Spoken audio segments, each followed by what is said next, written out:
本日の御言葉、使徒言語録16章11節から15節まで。私たちはトラスから船出してサモトラケ島に直行し、翌日ネアポリスに着き、そこからマケドニア州第一区の都市でローマの植民地であるフィリピンに行った。そしてこの町に数日間滞在した。安息日に私たちは町の門を出て祈りの場があると思われる川岸に行った。そしてそこに座って集まっていた女たちに話をした。ティアティラ市出身の紫の扱う商人で神を崇めるリディアという女も話を聞いていたが、主が彼女の心を開かれたので、彼女はパウロの話を注意深く聞いた。そして彼女も家族の者もバプテスマを受けたが、その時、私が主を信じる者だとお思いでしたら、どうぞ私の家に来てお泊まりくださいと言って無理やり招き入れた。アーメン。皆様ご着席ください。여러분 자리에 앉아 주시기 바랍니다. 今日の説教を伝える方はユエニック伝道師です。오늘 설교 말씀은 제가 전하도록 하겠습니다. 説教の題目は와타테 코이です. 오늘 설교 제목은 건너오라입니다. 먼저 좀 죄송한 말씀을 전해드리겠습니다. 제가 자녀를 위한 기도회에서 기도를 너무 열심히 해서 지금 목이 갑자기 이렇게 조금 안 좋은 상태가 되어버렸는데, 뭐 딴 것도 아니고 뭐 기도하다 그렇게 된 거니까 은혜로 잘 들어주시기 바랍니다. 오늘은 제가 먼저 말씀을 좀 전하고 단기 선교 사진이랑 영상을 좀 보여드리도록 하겠습니다.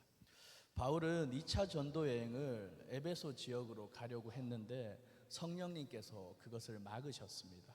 밤에 마게도냐 사람의 환상을 보고 하나님의 부르심을 확신하고 유럽으로 방향을 틀게 되었습니다. 바울이 복음을 들고 유럽을 방문했을 때 그 자리에서 가장 먼저 마음을 열고 예수님을 맞이할 준비를 했던 사람이 바로 오늘 성경 본문의 루디아였습니다.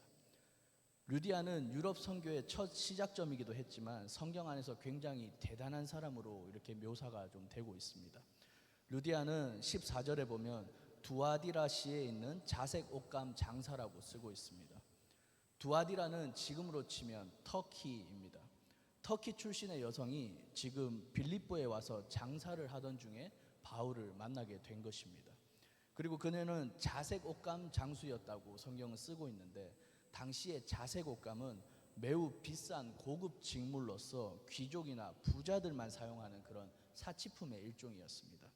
누가복음 16장 19절에는 이런 말씀이 적혀져 있습니다. 한 부자가 있어 자색 옷과 고운 베옷을 입고 날마다 호화롭게 즐기더라. 부자와 나사로의 비유 속에 보면 부자가 자색 옷을 입고 있다는 것이 지금 기록되어 있는데, 당시 자색 옷감이 부와 사치의 상징이었다는 것을 다시 한번 성경은 말하고 있는 것입니다. 당시에 빌립보는 로마의 식민지였습니다. 그런데 여기서 여성이 장사를 하면서 집까지 가지고 있었다는 것은 굉장히 좀 놀라운 일이었습니다. 여자들은 보통 집안에서 살림을 담당하는 그런 정도였고, 사회활동은 거의 남자들의 소관이었습니다. 그런 시대 상황 가운데서 루디아는 식민지 도시에서 거주의 허가를 받게 되었고, 상업활동을 활발하게 했다는 것은 상당히 사회에서 지위와 네트워크가 있었던 신여성이라고 볼 수가 있었습니다. 성경에서 존귀하게 여겨지지 않는 여성이 유럽 선교의 초석이 되었다는 것은 굉장히 놀랄만한 사건입니다. 하나님은 자신의 일을 하기 위해서 사람을 세우실 때 그 기준이 분명하십니다. 사도행전 16장 14절에는 분명히 이렇게 나와 있습니다. 두아디라시아에 있는 자색 옷감 장사로서 하나님을 섬기는 루디아라 하는 한 여자가 말을 듣고 있을 때 주께서 그 마음을 열어 바울의 말을 따르게 하신지라. 부자라서 또 이 여자가 사업을 잘해서 하나님이 선택하신 것이 아니라 성경은 분명하게 하나님을 섬기는 루디아였기 때문에 하나님이 택하셨다고 말하고 있는 것입니다. 하나님을 섬기는 자의 마음을 주님께서 열어주시면 그때부터 이 하늘에서 일이 이 땅에 이루어지게 됨을 꼭 기억하시길 바랍니다. 이번에 6월 26일부터 30일까지 홋카이도 단기 선교 여행을 저희가 다녀왔습니다. 일본의 대표적인 기독교 작가로 빙점을 쓴 미우라 아야코라는 분이 계십니다. 미우라 아야코는 결혼을 하고 나서 남편을 따라서 남편의 교회에서 신앙을 가졌다고 한국에는 흔히 그렇게 알려져 있습니다. 그런데 저도 그렇게만 알고 있었기 때문에 뒤늦게 이 신앙을 가진 여성이 이렇게 기독교 소설을 쓴 것이 참 대단하구나 이렇게 생각을 했었습니다. 홋카이도 아사히카와에 있는 미우라 아야코 문학관을 이번에 방문해서 그녀의 전생에 대해서 좀 들을 수가 있었습니다. 그런데 알고 보니 미우라 아야코 씨는 어릴 때부터 주일학교, 교회학교를 다니셨고 그녀가 결혼한 후에 남편의 성을 따라서 바꾸고 남편이 다니던 그 육조 교회에 가기 전까지 이 아사히카와 교회라는 곳을 계속 다녔다는 것을 알게 되었습니다. 실제로 130년이 된 이 아사히카와 교회에 가서 이 처녀때 미우라 아야코가 교회를 다녔다는 것을 그 담임 목사님으로부터 들을 수가 있었습니다. 그 교회에는 이 교회를 다니시다가 천국으로 먼저 가신 성도분들의 사진이 예배당 앞에 쭉 있었습니다. 그런데 거기에 미우라 아야코 씨의 사진이 없는 것을 발견하고 저희가 목사님께 왜 여기에 미우라 아야코 씨의 사진은 없습니까? 라고 여쭤보았습니다. 그랬더니 목사님이 뭐라고 말씀하시는 줄 아십니까? 미우라 아야코 씨는 육조교회, 그 남편의 교회 성도님이라서 여기에 두지 않았습니다. 이렇게 말씀하시는 것이었습니다. 저는 여기서도 일본인들의 이 독특한 신앙관을 좀 깨달을 수 있었습니다. 한국에서는 어려서부터 이 교회를 계속 다녔으면 이 믿는 사람이라고 흔히들 얘기를 합니다. 그리고 결혼을 하고 교회를 남편 교회든 뭐 와이프 교회든 옮겨도 자신이 예전에 다녔던 그 교회는 내 모교회다 이렇게 지칭을 하고는 합니다. 그런데 일본에서는 이 세례를 받아야만이 그리스도인이 된다는 것입니다. 세례를 받기 전에는 믿는 사람이 아니라 그저 이 구도자라고 부르죠. 흔히들 구도자라는 것으로 그 그리스도인들을 지칭하고 있습니다. 그래서 미우라 아야코 역시 남편 교회에서 세례를 받고 나서야 그리스도인이라고 불릴 수 있었던 것입니다. 일본은 교회 자체도 많이 없지만 믿음을 가지고 세례를 받는 것이 한국보다는 꽤 엄격하고 마음의 준비도 많이 필요합니다. 이 군대 갔다 온 남성분들은 잘 아실 겁니다. 군대에서는요, 뭐 초코파이든 떡이든 빵이든 맛있는 거를 종교 활동을 하면 많이 줘요. 그래서 저도 뭐 불교도 가보고 성당도 가보고 교회도 가보고 했거든요. 근데 크리스마스 날이 다가오면 꼭 교회 아니면 성당을 가야 됩니다. 거기서 이제 초코파이든 또 세례를 받으면 과자도 막 선물 세트로 이렇게 많이 준단 말이죠. 그래서 이 믿음도 없는 이 군대에 다니던 남자들이 그거를 먹고 싶어가지고 교회에 가서 막 세례를 받고 전역을 하고 나서는 교회를 단 한 번도 다니지 않습니다. 그리고 어릴 때 내가 교회에서 유아 세례를 받았어도 성인이 돼서 예수님을 진정으로 내가 마음에 다시 구주로 고백을 하게 되면 어른이 되어서 다시 세례를 받는 일도 한국에서는 흔한 일입니다. 근데 일본에서는 절대 이런 일이 있을 수가 없습니다. 그리스도인이 된다는 것, 예수님을 마음에 영접을 한다는 것, 세례를 받는다는 것이 얼마나 큰 용기와 결단을 요구하는 것인지 일본인들은 잘 알고 있기 때문입니다. 이 가정마다 그 고유의 섬기는 신들이 또 있기 때문에 가족들이 믿는 이 신을 버리고 예수 그리스도를 믿는다는 것은 가족과 뭐 여차하면 결별을 하겠다는 그런 큰 결단과 용기도 필요한 것입니다. 이런 결단으로 예수님을 믿었던 사람들이었기 때문에 250년이란 박해의 시절에도 끝까지 믿음을 지키는 수많은 신자들이 있었던 것이 아닐까 해서 제 마음이 많이 뭉클했습니다. 미우라 아야코 씨는 1964년에 빙점이란 소설이 아사히 신문 1천만엔 현상 소설에 입선이 되어서 주부였다가 한 번에 여류 작가로 등극하게 됩니다. 1964년에 1천만 엔이면 지금 우리나라 돈으로는 뭐 적게는 5억, 많게는 한 15억까지도 보게 됩니다. 미우라 아야코 씨와 그녀의 남편은 그 돈을 자기 두 사람을 위해서는 조그만 일본의 일반 가정집 하나 짓는 데만 쓰고 나머지는 다 교회와 목사님들을 위해 썼다고 합니다. 미우라 아야코의 모교회인 아사히카와 교회의 목사님은 미우라 아야코 씨가 이 교회 성전 건축을 할 때 정말 어마어마하게 큰 헌금을 하셨고 또 연말에는 항상 목사님과 교역자들을 위해 선물을 하고 또 헌금을 준비하셨다고 이야기해 주셨습니다. 일본에서는 기독교 작가도 그렇게 많지 않습니다. 그런데 그의 작품에서 뭐 하나님의 사랑이라든가 예수님의 사랑을 직접적으로 이렇게 드러내게 되면 일본인들은 아무도 그 소설을 읽지 않습니다. 그런데 하지만 유일하게 미우라 아야코 씨는 이 빙점뿐만 아니라 다른 많은 소설들에서 기독교 정신을 대놓고 드러내고 있지만 이 일본 사람들은 그녀의 소설을 굉장히 좋아합니다. 제 개인적인 생각은 이 교회를 위해서 또 목회자들을 위해서 소중한 마음을 쓰는 그런 귀한 사람이었기 때문에 하나님이 그녀의 소설을 통해서 이렇게 크게 쓰셨던 것이 아닐까 그런 생각이 좀 들었습니다.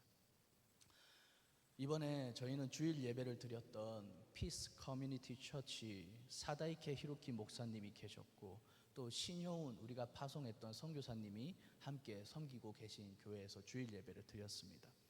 주일에 성도님들은 한 15분 정도가 모이셨고 교회 건물은 따로 없었는데 목사님이 옛날에 사셨던 사택인 일본 가정집 1층에 의자를 두고 예배를 드렸고 우리 신효운 목사님은 그곳 2층에서 살고 계셨습니다.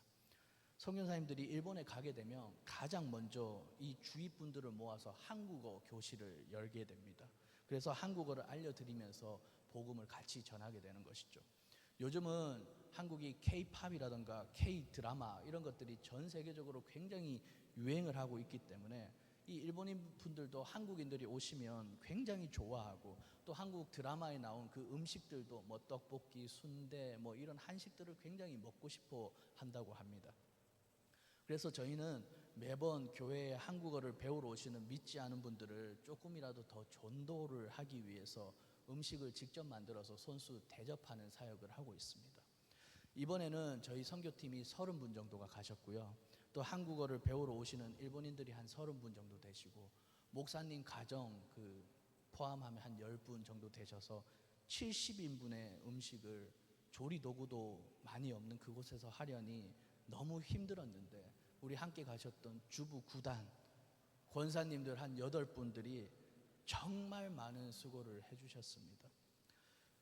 중간에 전력 과부하가 나서 전기가 나가서 에어컨도 제대로 나오지 않는 그 좁은 주방에서 음식을 하시느라 얼굴이 벌게지시고 땀을 뻘뻘 흘리는 그런 모습을 보면서 제 마음이 참 뭉클했습니다.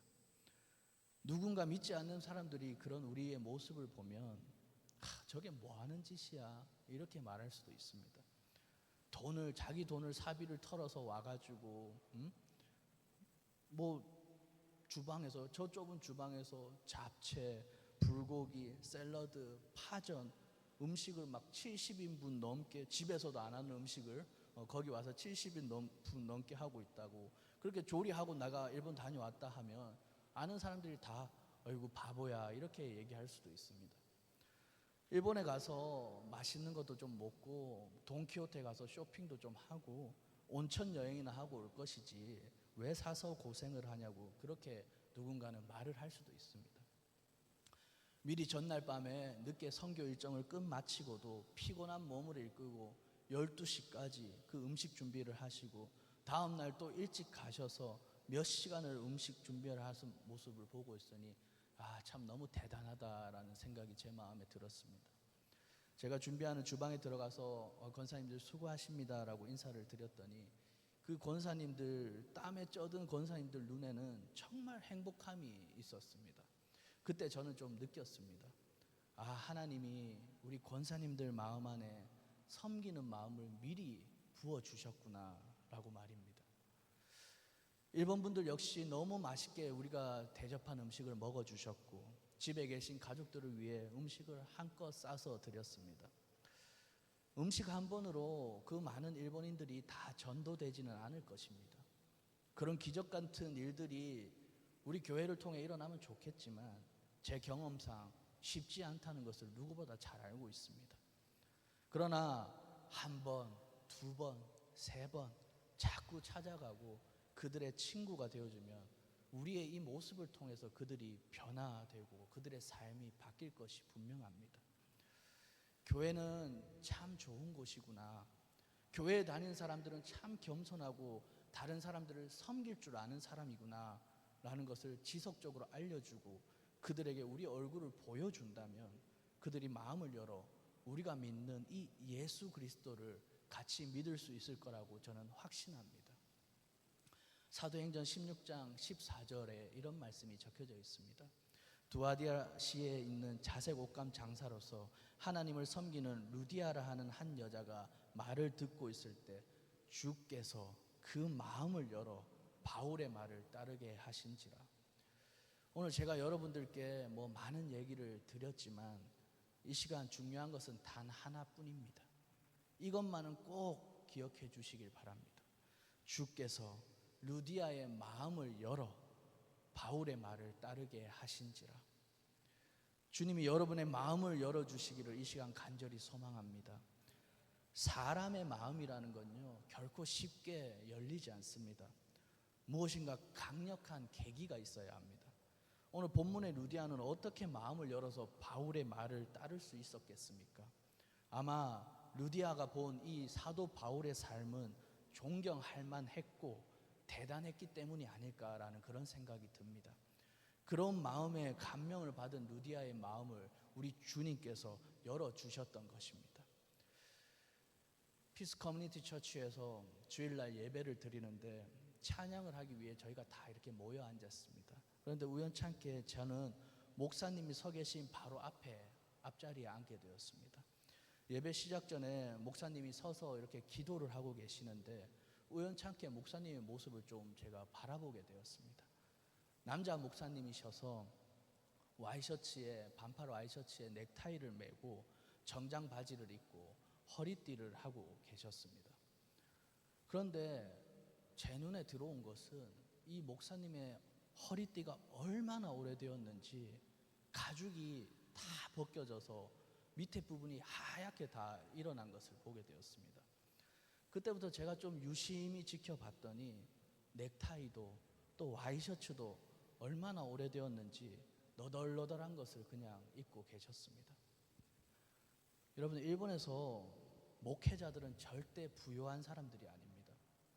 예수 그리스도가 가난하고 낮은 삶을 손수 사셨기 때문에 그 길을 따라서 겸손하고 검소한 모습으로 살아간다는 것을 제가 알고는 있었지만 이번처럼 이렇게 자세히 눈앞에서 보기는 처음이었습니다.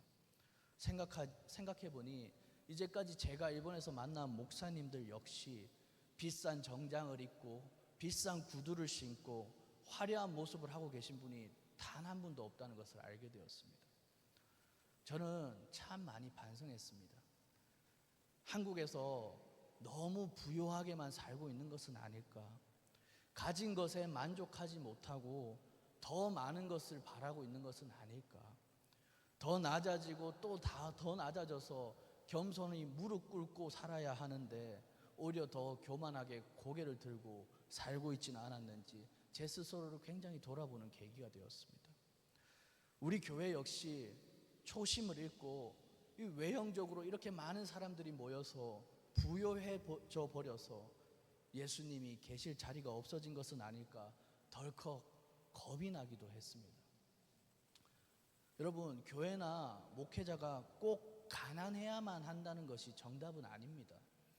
그러나 예수님의 그 길을 따라간다라고 말은 하면서 점점 내 욕심이, 내 이기심이 먼저가 아니었나 돌아보게 되었습니다.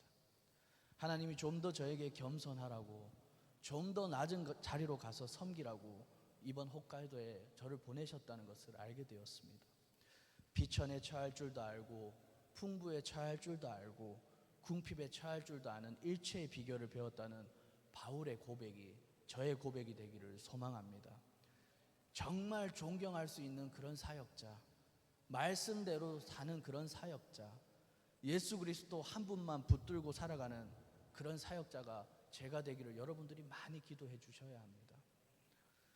6월 25일 롯데 시네마에서 단독으로 개봉한 기독교 다큐멘터리가 하나 있습니다. 제목은 무명입니다. 이름이 없다는 그 무명입니다. 조선으로 선교를 온 일본인 선교사 두 분에 대한 그런 이야기입니다. 저는 일본인 선교사가 조선으로 왔다는 사실을 이 영화를 통해 처음 알게 되었습니다. 이제까지 정말 아무런 정보도 없이 숨겨져 있던 일이 이 영화를 통해서 개봉하게 되었던 것입니다. 제가 보러 갔을 때 영화관에 한 6분밖에 없었거든요. 대놓고 기독교 영화라서 아마 그런 것 같습니다. 아마 상영도 다음 주 화요일이나 여기까지 안 할 것 같습니다. 여러분 시간이 되시는 분들은 꼭 가까운 롯데 시네마에 가셔서 이 영화를 관람해 주시기 바랍니다. 다큐멘터리에서는 일본 기독교 선교사 중 최초의 해외 선교사인 노리마츠 마사야스라는 사무라이 집안의 장남인 그런 사람이 나옵니다. 안정적인 관직과 보장된 미래가 있었지만 우연히 알게 된 예수의 이야기가 그의 삶을 뒤흔들었습니다. 일제강점기 시절 고통 가운데 놓인 조선의 이 현실을 듣고 하나님이라는 이 한 단어만 배워서 한국으로 향했습니다. 가난하고 핍박받는 조선인들의 친구가 되어들며 수원 최초의 교회인 수원 동신교회를 세웠습니다. 조선인의 언어와 옷을 입고 자녀들에게도 조선어만 가르치고 집안의 식기들도 전부 조선인들과 동일한 것을 사용하며 살았습니다. 쌀이 떨어지면 부인인 이 츠네코 사모님은 머리카락을 잘라서 음식과 의약품을 구입해서 조선 선교를 도왔습니다. 당시 일본 여인이 머리카락을 자른다는 것은 있을 수 없는 일이었다고 합니다. 왜냐하면 머리카락은 생명을 상징하는 것이었기 때문에 이 사모님은 정말 대단한 결단과 용기가 필요했을 거라고 영화에서는 말을 합니다. 그녀는 남편 선교사님을 적극적으로 도우며 한국에서 4명의 자녀를 기르다가 결국엔 영양실조에 의한 폐결핵으로 예수님과 동일한 나이인 33살의 젊은 나이로 한국에서 세상을 떠나게 됩니다. 사모님이 돌아가시고 나서도 선교사님은 아이들을 키우면서 조선에서 지속적으로 복음을 전하시다가 이 목사님 역시 결핵에 걸려서 일본에 귀국하신 후에 거기서 생을 마감하게 되십니다. 현재 선교사님을 기리는 비석이 수원 동신교회에 세워져 있습니다. 노리마츠 마사야스 선교사님은 진정으로 조선을 사랑한 그런 선교사였습니다. 그의 진정성을 본 조선인들은 이런 말을 남겼다고 합니다. 우리는 도요토미 히데요시의 일본을 미워합니다. 우리는 이토 히로부미의 일본을 미워합니다. 그러나 노리마츠 마사야스의 일본은 사랑합니다. 일제강점기 시대의 조선인들이 일본인을 사랑하기란 정말 쉽지 않은 일이지만 예수 그리스도의 모습으로 다가온 하나님의 사랑, 노리마츠 마사야스 선교사님은 많은 조선인들이 사랑할 수밖에 없었습니다. 또 한 명의 선교사는 오다 나라지라는 선교사입니다. 노리마츠 마사야스 선교사님이 이 천국으로 가신 뒤에 11년 뒤에 이분은 조선으로 오게 되십니다. 이분은 얼마나 한국을 사랑했는지 한국 이름도 가지고 계셨습니다. 그 이름은 전영복이었습니다. 원래 대단한 불교 승려 집안 출신으로 어마어마한 부를 가지고 있었지만 불교 안에서 진리를 찾지 못해서 고뇌하던 중에 우연히 복음을 듣게 되었고 기독교로 회심하여 그 막대한 부를 다 버리고 선교사의 삶을 살게 됩니다. 그는 지금 일본은 조선에 많은 죄를 짓고 있습니다. 사죄하는 마음으로 제가 예수 그리스도의 복음을 전하려 합니다라고 당당하게 말하면서 이 조선 팔도를 돌아다니며 복음을 전했습니다. 이 신사참배가 그냥 국민의례의 일종이라는 이 일본의 말에 전적으로 반대를 하시며 감옥에 5번이나 갇히게 되고 또 일본인인데도 불구하고 모진 고문과 박해를 받았습니다. 1939년에는 결국 한국에서 강제 추방을 당한 뒤에 교토 한인교회에서 제1한국인 자이니치 신자들을 위해 22년간 목회를 계속하셨습니다. 끝까지 일본 땅에서 소외당하는 한국인들을 돕고 또 한국을 사랑하며 한국만 생각하신 선교사님으로 많은 성도님들의 기억 속에 아직도 남아 있습니다. 이 영화에 메이지 가쿠인 대학교 교수인 서정민 교수님이 영화에서 이런 말을 하셨습니다. 한 사람의 실존적인 한국인과 한 사람의 실존적인 일본인이 어떤 만남을 가지느냐에 따라서 한일 관계는 결정이 됩니다 라고 이렇게 얘기합니다. 그 한 사람이 저와 여러분이 되기를 간절히 소망합니다. 우리 각 사람을 통해서 하나님이 역사하시기를 원합니다.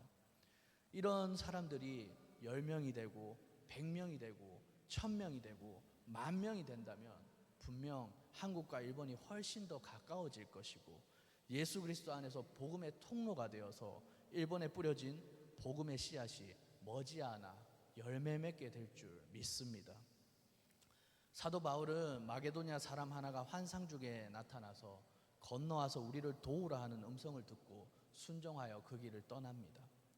성경에는 이름도 나와 있지 않은 이 마게도냐 사람으로 인해서 유럽에 처음으로 복음이 전파되고 루디아와 사도 바울의 만남도 이루어지게 됩니다.